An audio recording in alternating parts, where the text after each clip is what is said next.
സംസ്ഥാനത്തെ തുടർച്ചയായ റോഡ് അപകടങ്ങളുടെ പശ്ചാത്തലത്തിൽ ഗതാഗത മന്ത്രി യോഗം വിളിച്ചു.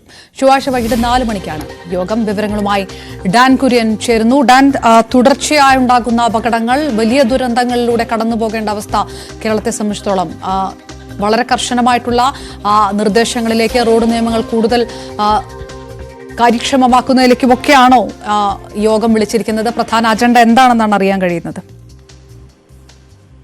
നടു റോഡിൽ ജീവൻ പൊലിയുന്ന സാഹചര്യങ്ങൾ തുടർച്ചയായി ഉണ്ടാകുന്ന ഒരു പശ്ചാത്തലത്തിൽ തന്നെയാണ് നമ്മൾ ഇന്ന് നടത്തിയ ഒരു ലൈവത്തോണിന്റെ കൂടി പിന്നാലെ ഈ വിഷയവുമായി ബന്ധപ്പെട്ട് ഇതിന്റെ ഗൗരവം എത്രത്തോളമാണെന്ന് വ്യക്തമാക്കുന്ന ലൈവത്തോണിലൂടെ പിന്നാലെയാണ് ഗതാഗത വകുപ്പ് മന്ത്രി ഗണേഷ് കുമാർ ഈ വിഷയവുമായി ബന്ധപ്പെട്ട അടിയന്തരമായ യോഗം വിളിച്ചിരിക്കുന്നത്. ചൊവ്വാഴ്ച വൈകുന്നേരം 4 മണിക്കായിരിക്കും യോഗം നടക്കുക. മന്ത്രിയുടെ ചേംബറിൽ MVD-മാർ, പോലീസ് ഉദ്യോഗസ്ഥർ, KSEB ഉദ്യോഗസ്ഥർ, PWD, റോഡ് സേഫ്റ്റി ഉദ്യോഗസ്ഥരൊക്കെ ഈ യോഗത്തിൽ പങ്കെടുക്കുമെന്നാണ് നമുക്ക് അറിയാൻ കഴിയുന്നത്.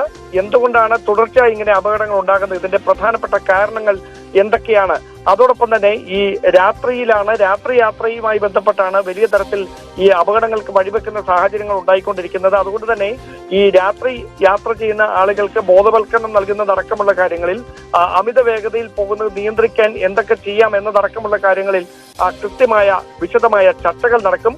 അതിനുശേഷം റോഡുകളുടെ അവസ്ഥ ഏത് തരത്തിലാണ് ഈ അപകടങ്ങൾക്ക് കാരണമായി തീരുന്നത്, ഇതിനെക്കുറിച്ചൊക്കെയുള്ള ഒരു ചർച്ചകളാണ്, സമഗ്രമായ ചർച്ചകൾ നടത്താൻ തന്നെയാണ് ഗതാഗത മന്ത്രിയുടെ തീരുമാനം. എന്തായാലും ചൊവ്വാഴ്ച വൈകുന്നേരം 4 മണിക്കാണ് ഗതാഗത വകുപ്പ് മന്ത്രിയുടെ ചേംബറിൽ യോഗം ചേരുന്നതെന്നാണ് നമുക്ക് ഇപ്പോൾ ലഭ്യമാകുന്ന വിവരം. റൈറ്റ്.